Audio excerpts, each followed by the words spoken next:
Hello, everyone, and welcome back to another episode of True Crime with Kendall Rae. Thank you so much for joining me today, and if you're new to the show, then welcome. I'm so happy to have you, and make sure you click subscribe so that you never miss an upload from me. Now, today, guys, we have a very, very interesting case that has a happy ending, and that is not something I can say very often. So I'm really, really looking forward to tell you guys about this story. It's absolutely incredible and just mind-blowing in every way. But before we get into that, I have a very exciting personal announcement. I'm so excited to finally say this because it always feels very weird to hide it. I guess I've only hidden this one other time, but it always feels weird. And I'm sure a lot of you have already figured it out, or maybe you've already seen on Instagram, but I am pregnant. I am having my second baby in March of 2026, which feels like a really long time from now. But I think by the time this goes up, I'll be in my second trimester already. So it's gone by somewhat fast, though day to day it does feel pretty slow. I've been pretty tired and dragging through recordings a bit. So maybe some of you have noticed, I don't know. But yes, I'm just over the moon about it. I'm so excited. Being a mom has been the best thing that's ever happened to me. Makes me really emotional to even think about it. And that's why I think I love today's case so much. But I knew after my daughter was born, which was now over 3 years ago. Can you believe it? Time flies. I know some of you have been with me since then and some of you way beyond that. But yeah, here we are over 3 years later and I'm having my second. So I'm just really, really excited and things will continue on here as normal. If you're curious about that, for maternity leave, I started pre-recording episodes like 6 months ago. In February of this year, 2025. So I'm hoping to have enough banked so that something will go up for you guys every week that I'm gone and I won't take much of a leave, at least from this show. But I know you guys will be so supportive. So thank you in advance. And thank you guys for all of your support over the years for every milestone that I have hit in my personal life and professionally. I just am so, so grateful to have so many of you guys out there who have just been, sounds weird, but far away friends. I recently went to CrimeCon and got to meet so many of you in person, hundreds of you, and it just reaffirmed to me how lucky I am to do this job and to have such special, amazing people watching my show. I always say, your vibe attracts your tribe, and I feel when I meet you guys in person that so many of you are people that I would want to be friends with. And I feel very lucky. I feel very happy in this stage of my life. So anyway, I'm just rambling now, but yeah, that's the big news. And if you want to follow me on Instagram, you can. That's where I'll be doing any, personal updates and probably on my podcast, the Sesh as well. I won't really be talking about it much here. But yeah, that's that. But let's go ahead and jump into today's case. Like I said, this one does have a happy ending. It's crazy how all of this happened and how it unfolded. It is really this complex web of crimes and deceit and lies over the years that, because of a mother's intuition and her bond with her child, there was an opportunity to reunite. I'm getting ahead of myself, but before we get into the case, I do need to thank today's sponsor, which is AG1. And it's thanks to sponsors like them that I'm able to make this content and also that I'm able to keep funding grants through the Higher Hope Foundation. So as you guys probably know, I am a huge fan of AG1. But as I just announced, I am pregnant. And so I can't currently take AG1. And let me tell you folks, I miss it. But if you're not pregnant, you can take AG1. Lucky you. And if you haven't heard of AG1, you're missing out. So let me tell you more about it. AG1 has taken things up a level with their AG1 Next Gen. And it's a daily health drink clinically shown to support gut health and fill in common nutrient gaps. With 5 probiotic strains, 75 plus vitamins and minerals,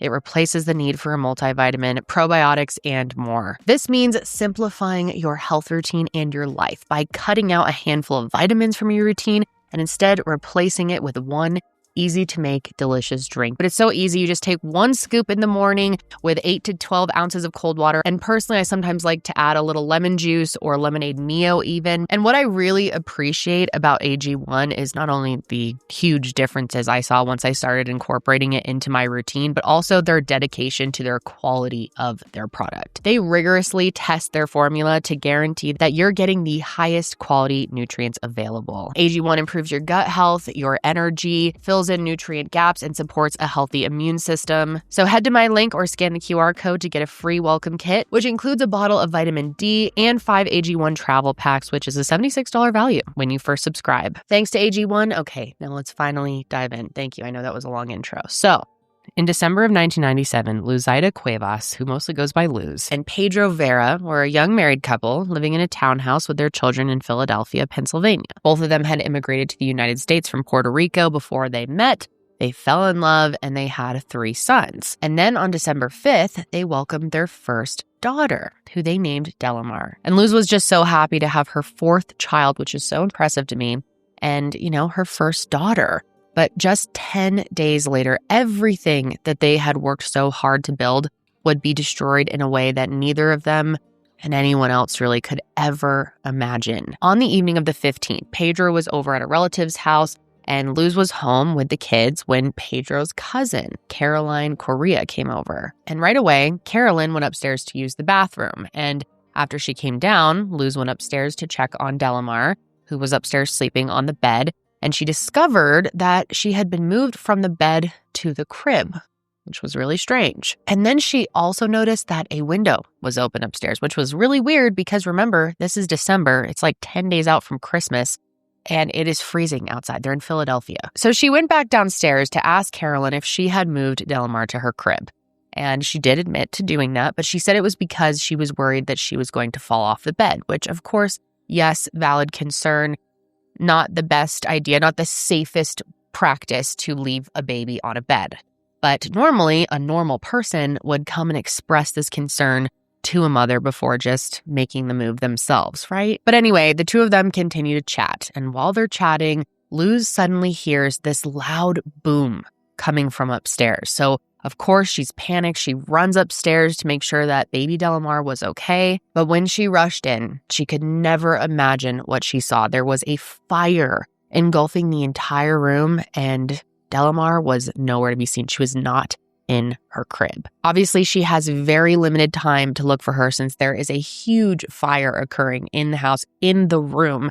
And she searched the room as much as she possibly could, but could not find her. And she really did everything that she could, but she was inhaling a ton of smoke and she was getting burned on her face, her hands. Plus, keep in mind, she had 3 other young boys that she needed to get to safety. So she grabbed them and ran out of the house. And when firefighters get there, Luz is telling them over and over that she didn't find her baby. She is completely panicked, begging them to go in and save her daughter, to find her, although she has no idea where she is. And I'm sure you're wondering, where's Carolyn? Well, by that point, she had gone to get Pedro and tell him what was going on. And once he arrived, he was in absolute shock and just pure distress when he looks at his house on fire and sees his daughter's room specifically on fire and the fact that his daughter is nowhere to be seen. And it's crazy how much damage a fire can do in a short amount of time. It was in just 15 minutes that the flames were put out, and the fire marshal was able to declare that this was all a tragic accident that was caused by an overheated extension cord that was plugged into one of those little space heaters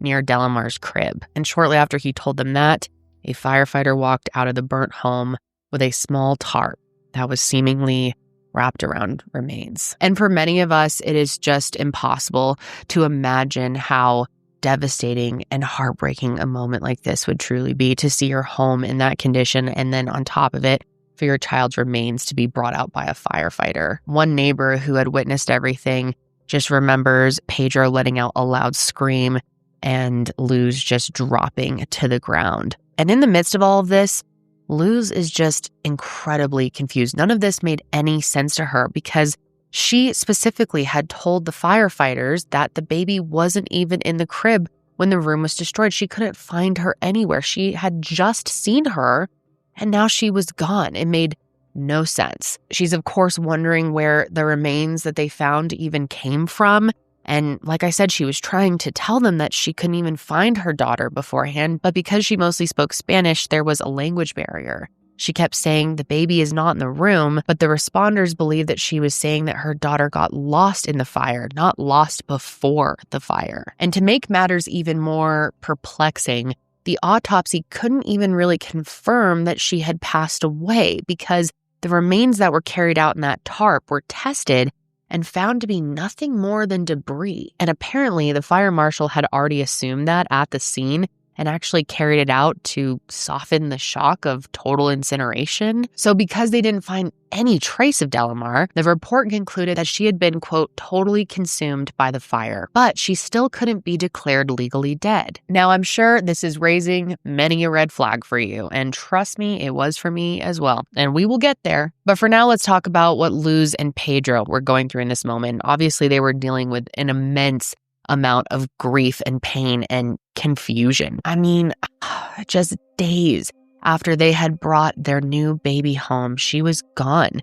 and they couldn't even give her a proper burial. But even through all of this sadness, Luz just could not shake the feeling that Delimar didn't actually die in that fire. Obviously, she's starting to have thoughts that maybe someone took her out of her crib before the fire even started, but she couldn't figure out what exactly happened. She just knew something was off. And as the years went on, so did that feeling. And so she starts telling people how she's feeling, walking them through her thoughts, telling them that she does not think Delimar actually died that day, that someone had taken her before the fire. And everyone that she tells this to completely dismisses her. They don't think it's possible. They chalk it up to her mind playing tricks on her. And that's just because of profound sorrow and grief that she's going through, which of course does happen. And Pedro said that at times she would bundle up a blanket and rock it like an infant, talking about needing to feed the baby. So obviously she is going through a lot of mental struggles. So people around her, are seeing stuff like that and thinking like, oh, this is just grief. But Pedro also said that she never gave up hope that she would one day see Delimar, even if no one else around her believed that. But Luz is a strong person. She knows she has to continue on with her life. She has 3 boys who are counting on her, and eventually they did welcome another baby, her 4th son. But I'm sad to say that even after all of that, they couldn't work through the wedge of grief between them, which is something that so many people experience, and Pedro and Luz separated in 2002. It seems like life was just never truly the same for them after the fire and after losing Delimar, and really, how could it be? I cannot imagine how anything would ever feel the same again. And the 6 years following that fire just were grueling for their family, challenging every single day. But finally, there eventually seemed to be a light at the end of the tunnel, which brings me to January 24th, 2004. And this is where the story gets wild, okay? So Luz goes to a birthday party for the grandchild of Pedro's sister, Evelyn, when all of a sudden, she sees a young girl named Aaliyah. But she looks at Aaliyah and just knows right away that that is actually her daughter, Delimar. Now, the girl, Aaliyah, her mother is also there. And I'm sure you guys, right from the beginning of this story, have a theory of who you think took Delimar. And her mother is none other than Carolyn, Pedro's cousin. Yes, the same Carolyn who was there right before the fire, who went upstairs and moved Delimar from the bed to the crib, supposedly, and the window was just randomly open. Okay. Yeah, it was her. She took Delimar. And this was actually the first time that Luz had seen her since the fire, and in that moment, everything just clicked for her. She knew that Carolyn had kidnapped her baby all of those years ago, not to mention the little girl had striking resemblance to her other children, including profound dimples. And that just confirmed her feelings even more. And Luz even told her sister about her suspicion, and she agreed that it was possible. She would later use the phrase blood calling to describe what was happening, which I took as some sort of alert or gut feeling that you would have, like a calling to another human being, or just a sense that you have family close by. I'm not sure if that's exactly what she meant, but I'm sure it was something along those lines. And man, did she have some self-control in that moment, because I feel like it would take everything in someone not to run up and scoop your child up and take them out of the house while yelling how it's actually your child. And I'm sure she wanted to do that, but she knew that that wasn't the smart way to go about things. So instead, she handled it a much more logical and less emotional way. Instead, she just goes up to Aaliyah and starts casually chatting with her. She built up a little bit of trust with her, and then later on, she pulled her aside and she told her that she had some gum in her hair, and she offered to cut it out for her. But there was no gum, of course. Instead, she was trying to get some of her hair so that she could have it tested for DNA, which is something that she had actually said she learned from crime shows, which I think it is so amazing that she was able to function enough in this moment. I feel like I'd be so overcome with anger and sadness and joy at like so many different emotions that I wouldn't be able to think of a plan like this. But she did. She was able to get some of her hair. Then she wrapped it up in a napkin and put it in a little plastic bag so that she didn't potentially contaminate the evidence. And now, armed with her DNA sample and her intuition, she was ready to take action. So she went to the office of her local state representative, Angel Cruz, and told him everything, and then begged him to help her get a DNA test. And I'm sure if someone came in and told you that story, you'd be, a little sus of the whole situation. But even though her story was so outlandish, he said that there was just something about Luz that he believed. So he went ahead and made some phone calls, and eventually he arranged a meeting for her and someone at the Philadelphia Special Victims Unit. Now, unfortunately, the hair sample, as I'm sure many of you probably already guessed, wasn't able to be used. There's obviously a big chain of custody concern here, and then also because she just cut it, she didn't have the root attached, which back then you needed it for testing. But the good news is that this wasn't all for nothing, because investigators took her seriously enough that they went ahead and opened an investigation. And the first thing that they needed to prove was that Carolyn was actually there on the day of the fire. And luckily, it was not too hard to prove that, because there was actually video evidence that she was there. Yup. She was captured at the scene on local news coverage, which just piqued the detectives' interest in investigating even more. But here's the thing. Carolyn lived across state lines in Willingboro, New Jersey, and that was outside of their jurisdiction. So Philadelphia SVU called up the police department there, and surprisingly, they were willing to work with them. And as agents from both departments are talking about this, going through the crazy details of this story and what they think may have happened, they agree that they need to try to talk to Carolyn, which was easier than they thought. They just went to her house to question her, and she calmly answered everything. And I think the way I worded that is a little bit confusing.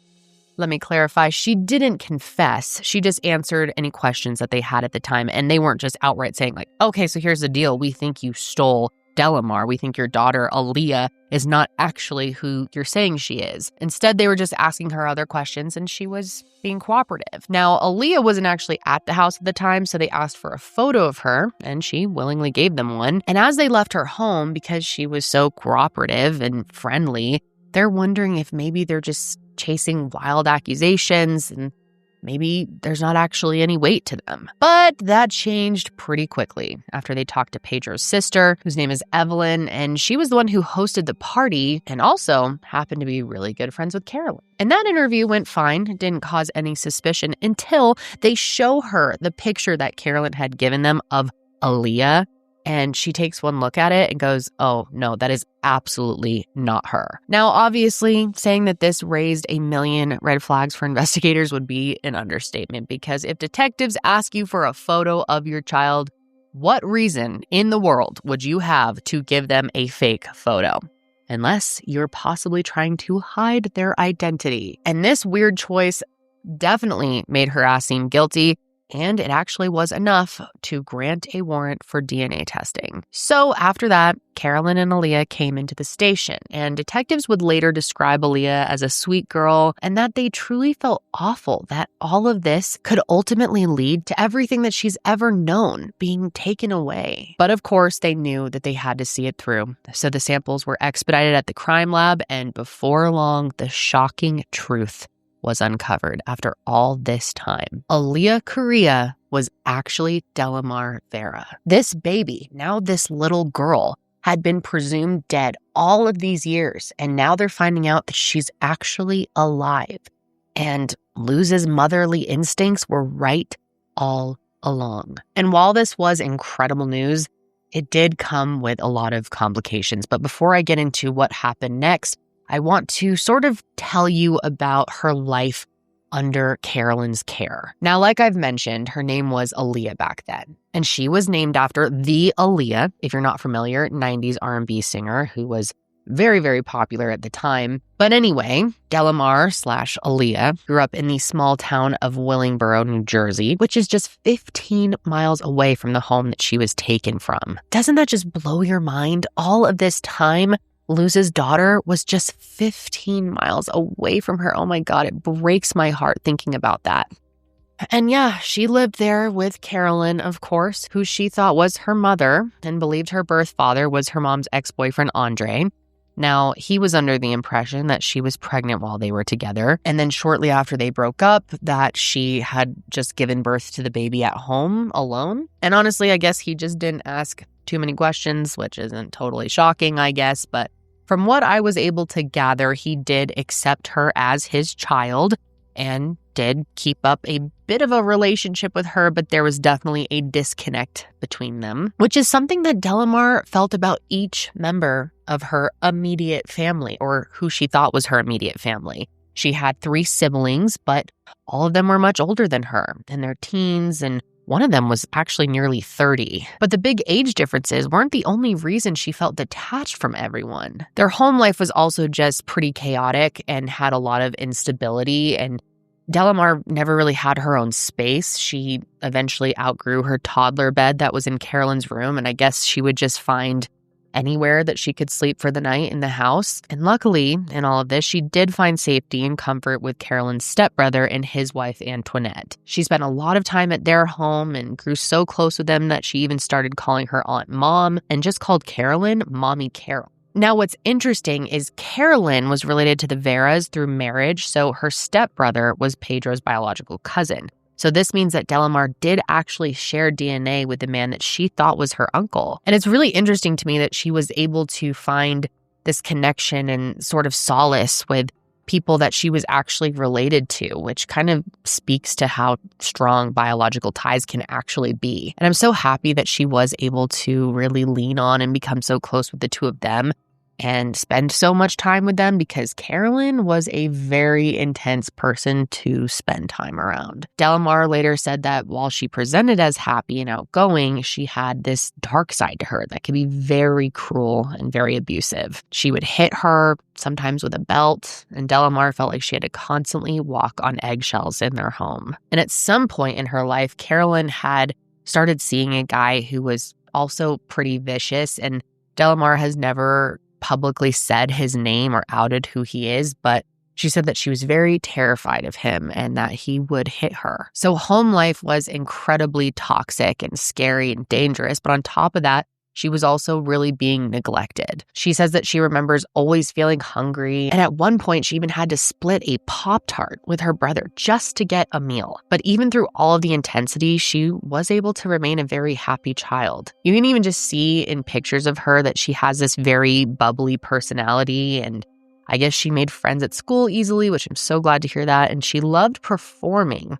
So much so that she was put up for acting and modeling gigs, which, I gotta say, kidnapping a child and then trying to become their momager is, that's a lot. So by the time Delimar was just 6 years old, she had already been through so much in her life, and some of it she didn't even know about. But she was about to go through even more when she attended that party in 2004. And obviously, at the time, she was completely unaware of how important this day was going to be and, determine the outcome of the rest of her life. But she says she does have some memories of it. She would later say that she really gravitated towards Luz as soon as she saw her, and that she just thought she was a beautiful lady, and that the two of them were sort of just kind of looking at each other with these huge smiles. So she felt something immediately, which is really, really interesting to think about. And what's also interesting is she was completely oblivious to the investigation that was happening at the time, but she says she does recall that Carolyn was acting very sketchy and paranoid when this was all going on. Wonder why. She even warned her that a bad lady was trying to take her away from their family, and Delimar even remembers promising Carolyn that she wouldn't let the lady do anything. And how terrifying would that be for a child, for your mother to tell you, oh yeah, there's someone that's trying to take you away from us. I mean, the nightmares that any child would have, the fears, the anxiety, oh my God. And she was really ready to do whatever she had to do to stay with who she thought was her family. I mean, who wouldn't? So much so that when the two of them had to go in for the DNA testing, Carolyn kept taking Delimar into the bathroom to spray solution in her mouth and told her not to swallow until the test was done, and she listened. And it was later discovered that Carolyn, so brilliant, she had brought in bottles of her own saliva in an attempt to have the swabs absorb her saliva instead to manipulate the results. Just genius. Clearly that shit did not work, and after the results came back, the two of them were officially separated by the state, which had to have been really, really scary for Delimar. She totally did not understand what was happening, and an arrest warrant, of course, was filed for Carolyn on suspicion of arson, kidnapping, and concealing the whereabouts of a child. And big shocker here, but when police went to her house to arrest her, she had already hightailed it out of there and left her other children behind. And of course, when Pedro and Luz hear about this, they are terrified because she had already put their lives at risk before. Who knows what this woman is capable of doing and what she's going to try to do next. But they knew that at this point, they had to just put those fears aside and just focus on reuniting with their daughter. Now, at this point, Delimar was put under the care of the state of New Jersey and placed in a foster home. She later described this time as being very confusing because not only was she taken away from the only life she had ever known, but no one was telling her why or what was going on or what was going to happen next. And it's just heartbreaking to think of any child being put into this position, but luckily it did not last for long. Just a few days later, after the DNA results came back, authorities arranged for an official reunion at a government office in New Jersey. And I just love this next part. I thought this was so cute, and I can just picture it playing out. But when Delimar was brought into the room, she was brought in there first, and she excitedly hid under a table. And then when Luz entered, it appeared empty at first. But then Delimar jumped up and yelled, "Surprise!" And I think this says so much about Delimar's character to try to have fun in a moment like that, to try and have this little surprise after everything that she had been through and how terrified she must be to be meeting her actual mother. And I mean, she's so confused during all of this. I don't know. I feel like she's just such a ball of sunshine. And Luz apparently just broke into sobs and asked, "Do you know who I am?" To which she replied, "My mommy." And the two of them held each other, and she asked Luz if she was crying because she was sad, but she said no, that they were tears of joy. And I think it's just so amazing and beautiful that the two of them only had 10 days together originally, from December 5th to December 15th. And then they had 6 years apart. But after all of this time, there was something that felt so instantly comfortable between them, that they felt that bond right away. It makes me just so emotional thinking about what that moment had to be like for the two of them. It's miraculous. And then Pedro had his reunion too, which was also very sweet. He brought her a huge stuffed animal and she immediately embraced him. And Delimar later said that right away, she felt more love from them than she ever did from Carolyn. And things moved pretty quickly from there. Just less than a week after those first meetings, Delimar was placed back in their custody. And because they were no longer married, a judge ordered that she would primarily live with Luz, but that Pedro would also have joint custody. And obviously, there was a ton of buzz about this story. There was so much public excitement about their reunion, and people just could not believe this actually happened. And it got pretty crazy. Paparazzi hounded them, and reporters even followed them back to catch a glimpse of her entering the house. And after all of that calmed down, settling was a little bit rough, especially because of a huge language barrier. Like I explained earlier, Luz primarily spoke Spanish, but Delimar was raised with English as her first language. Luckily, though, her brothers were able to help translate, and they were also just, oh my God, amazing siblings who really made her feel like she fit right in. And all 4 boys moved into a room together so that Delimar could have her own space, which was something that she never had before. And she also had one of those sweet car-shaped beds, which she absolutely loved. And can I just say that as a 90s kid, those were the coolest bed ever. And anyone who had one of those, I was always so jealous of. And this is really beautiful. But Delimar said that for the first time ever, she didn't feel lost in her own home. But as exciting as all of this was, their family still had a lot to navigate. Like, for instance, her name because as an adult, Delimar loves her name and she's very proud of her name. But as a little girl, she didn't like it, didn't feel right to her. So their family did call her Aaliyah for a bit because that's what she was used to. But eventually they phased it out entirely, which is just so complicated for all of them and understandable. I mean, I can see why it would be really hard for Luz and Pedro to call her Aaliyah. I mean, Delimar was the name that they chose for their daughter, and just think about calling your child anything else, let alone the name that their abductor picked for them. It would be really, really hard. But at the same time, she had always been Aaliyah, and at just 6 years old, everything in her life was completely different. So getting to have her name still meant a lot to her at first. But yeah, she had just so many changes. She had to change homes. She had to change schools, friends, routines. And it's really hard to try and put yourself in her shoes, as this is such a unique experience and something that I hope none of you out there have experienced. But it was a very, very difficult transition for her. And I can see why she had an identity crisis. I mean, who wouldn't? Let alone going through this as a child. It's just... yeah, it's really hard to even try and wrap your head around what this would be like for her. Now, I am sure you are wondering what the hell happened to Carolyn. Was she held accountable? And the answer is thankfully yes. On March 2nd, after being on the run for a couple of days, she just showed up at the Philadelphia Police Department to turn herself in. And she was detained and held on a $1 million bond while detectives tried to question her. And surprisingly, even though she turned herself in, she wasn't willing to give up any information. However, during the course of the investigation, they realized how much she had planned all of this out.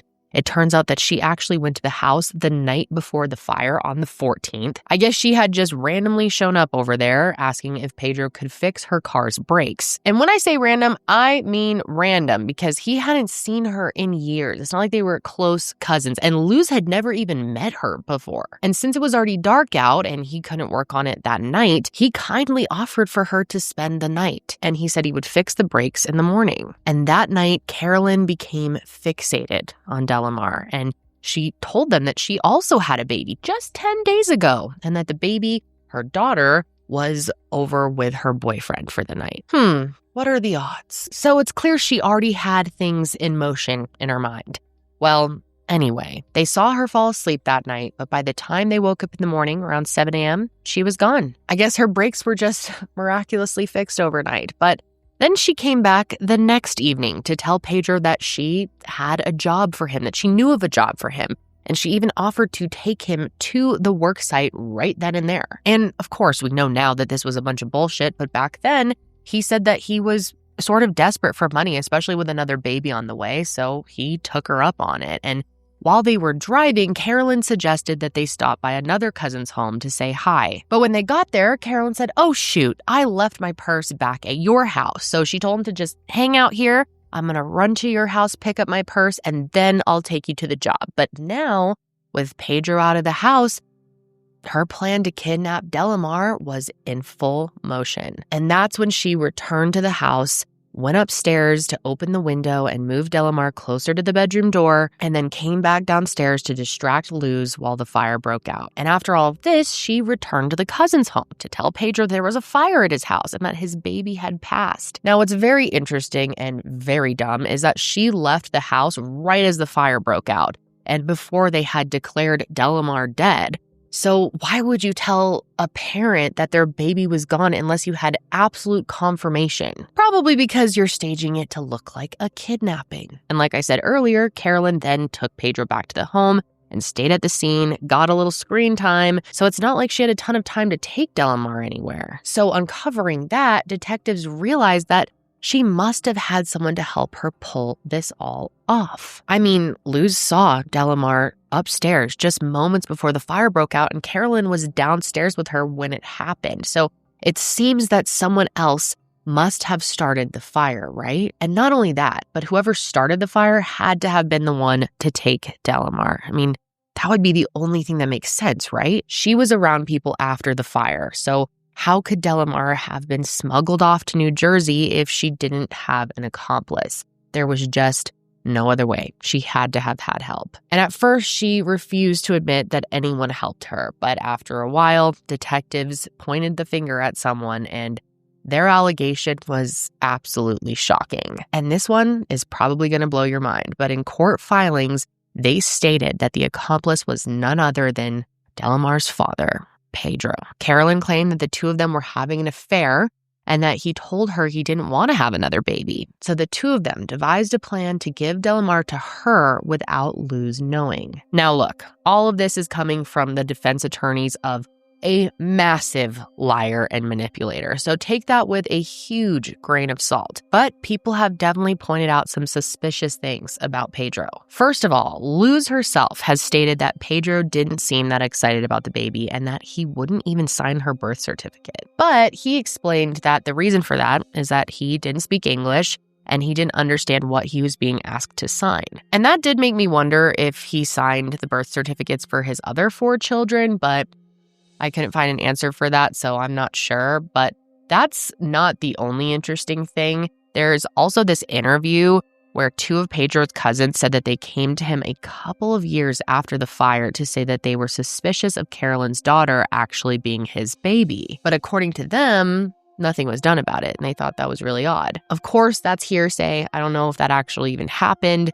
But they weren't the only family members to think this. Antoinette, the one who was married to the cousin that Delimar thought was her uncle, also had a suspicion when she first met baby Aaliyah, just days after the fire. One of her neighbors was a Philadelphia detective, so she told him about it. But after he looked into the case, he assured her that the baby had died in the fire, so she dropped it. But it's really just so interesting and concerning to me that so many people thought that this was a possibility, but no action was ever really taken. And other relatives have also explained that while Luz never saw Delimar until that birthday party, Pedro had attended family functions that she was at. But to give him the benefit of the doubt, he wasn't home when the fire occurred. He didn't see her right before the fire happened. He didn't have the same confusion as Luz. And if he really believed that his daughter had died, I could see him not being willing to even entertain the idea that she was actually being raised by someone you knew. But I want to be very, very clear here when I say that there is no solid evidence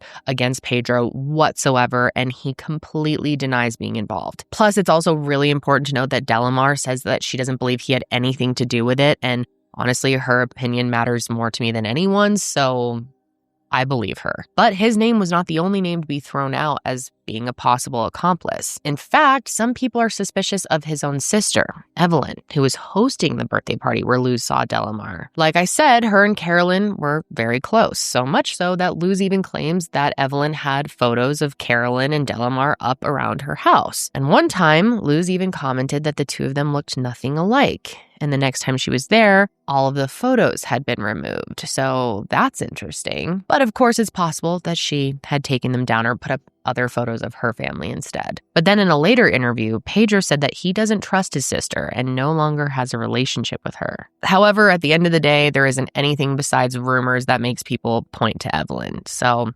that's really out. And honestly, it really wouldn't make any sense for her to have invited Luz to a party that she also knew Delimar would be at if she assisted in her kidnapping. And don't forget that she was the one who, when police brought out a picture of Aaliyah, she told them that's not her. But there is one more person that some people have wondered about, and that's Carolyn's oldest son. Apparently, detectives did try to speak with him, but he refused. And I tried my best to find some information about him, but it was pretty limited. And all I could really find was that he was in his late 20s around the time that Delimar was kidnapped.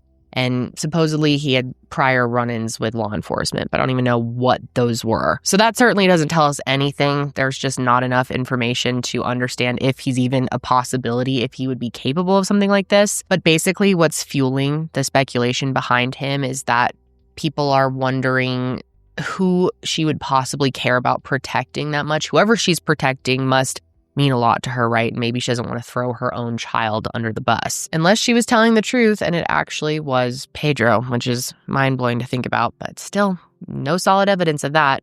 So unfortunately, there's really no solid evidence for anyone other than Carolyn. So as frustrating as it is to say, we still have no idea who helped her. And we may never know because the case was officially closed after she was charged and convicted. In 2005, she pled no contest to kidnapping, interference of child custody, and conspiracy, for which she was sentenced to 9 to 30 years in prison. And if you're not familiar, no contest basically means that you're not admitting guilt, but at the same time, you're acknowledging that the state does have enough evidence to convict. So that means that even in her plea, she wouldn't even admit to what she did. And that's what's especially frustrating here is that she never explained her reasoning for it. And I'm sure we all sort of have our own ideas of why we think she would have done something like this, why anyone would do something like this.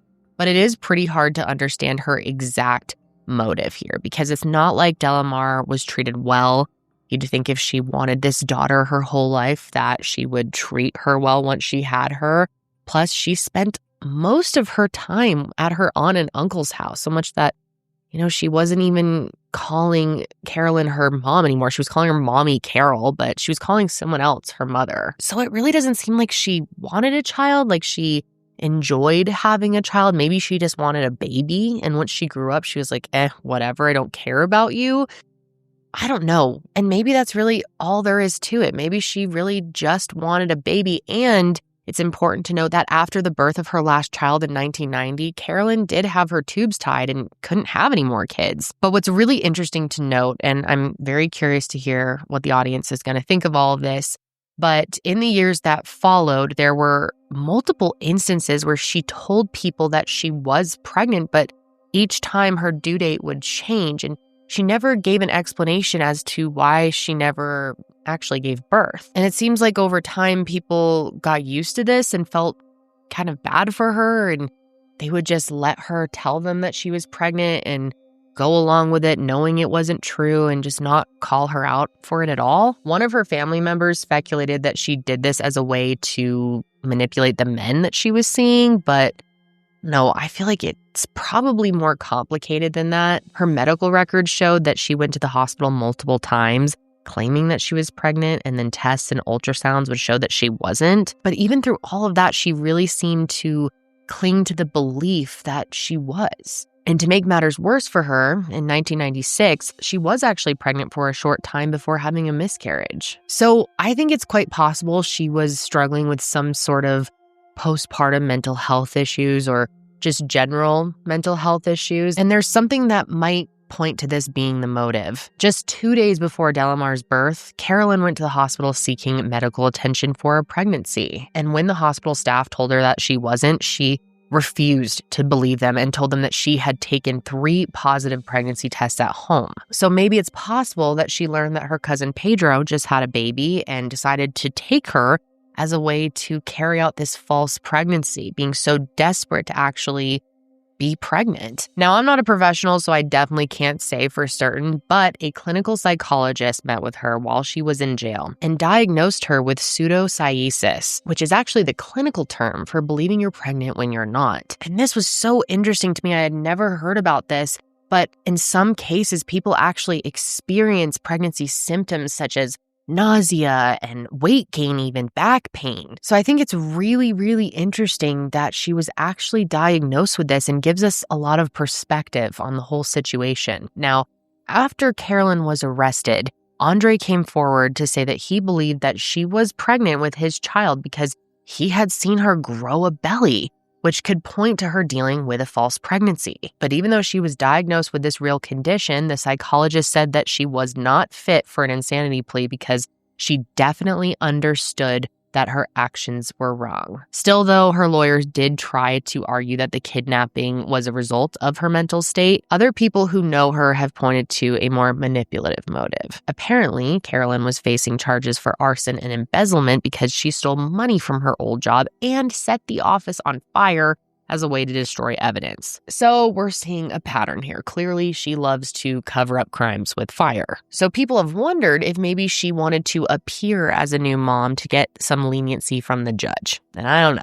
but eventually she did plead guilty to the crimes and only received 5 years probation, which does seem pretty light for doing all of that. And personally, I don't believe that theory. I don't think she would go through all the trouble of kidnapping a baby and setting another home on fire to try to get leniency from a judge in another case. That just doesn't add up to me. So I guess unless she decides to tell the truth, we may never know what she was really thinking throughout all of this or why she did any of it. Now, she was paroled in March of 2013 after serving just 8 years, which really freaks me out and pisses me off.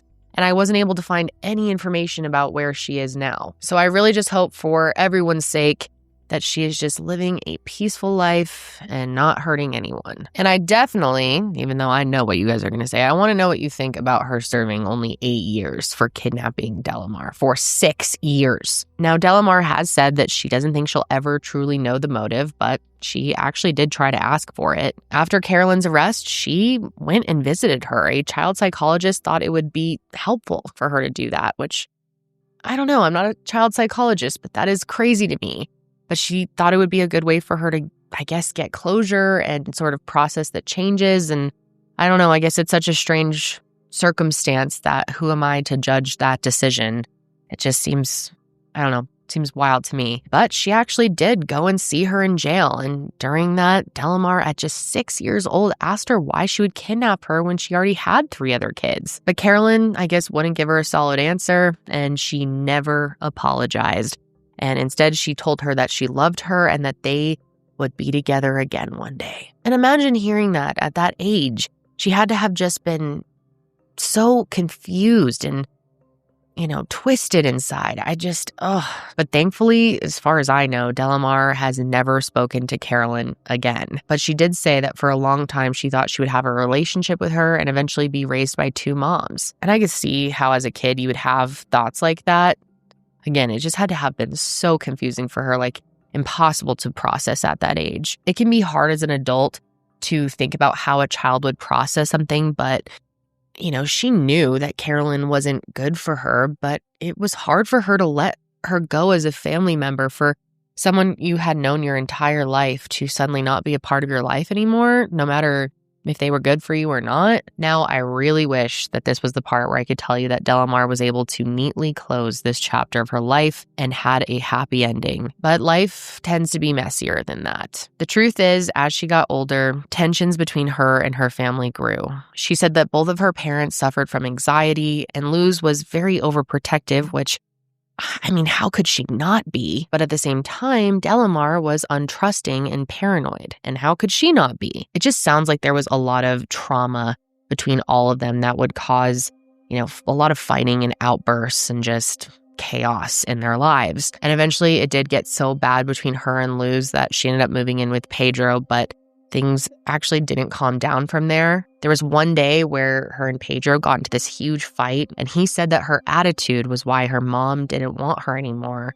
And Delimar became, understandably, so upset by this that she went into her stepmom's room and started to break things. And Pedro responded by putting his hands on her. And she later said that this was the only time he had ever done something like this, but she had markings on her body after that. And when she went to school, it drew a lot of attention, and between that and her frequently missing school, CPS was called, and she was removed from the home. And this is just so heartbreaking, but from that point on, she said that she basically raised herself. She even spent her 15th birthday in a group home alone, and neither of her parents even called her. Eventually, when she was 16, she finally got into regular therapy and was diagnosed with PTSD, which helped her start to really work through everything. And up until that point, I guess she had really blamed herself for everything, which her therapist helped her understand was just a symptom of PTSD. And I'm so grateful that she was able to get the help that she needed and make such huge improvements in her life and her own mental health. But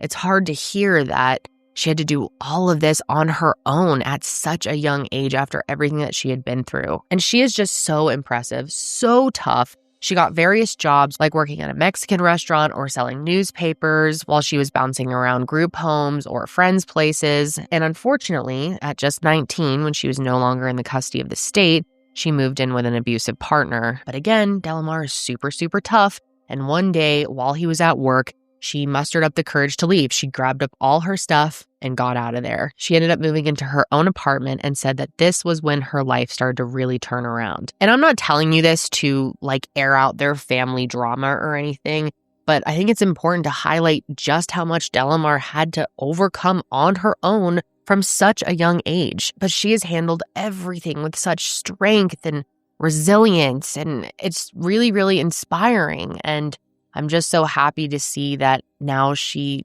seems to be in a really great place in her life. She's now married to a man that she speaks very highly of and credits him with pushing her to work through everything with her family, which I'm also happy to say that she has. She and Luz have a much stronger relationship now, and they talk on a weekly basis. And in an interview, she said, "My mom has taught me so many things. We had our difficulties, and I didn't appreciate it at the time, but she taught me how to be strong, how to be independent, how to take care of a household, how to take care of a child.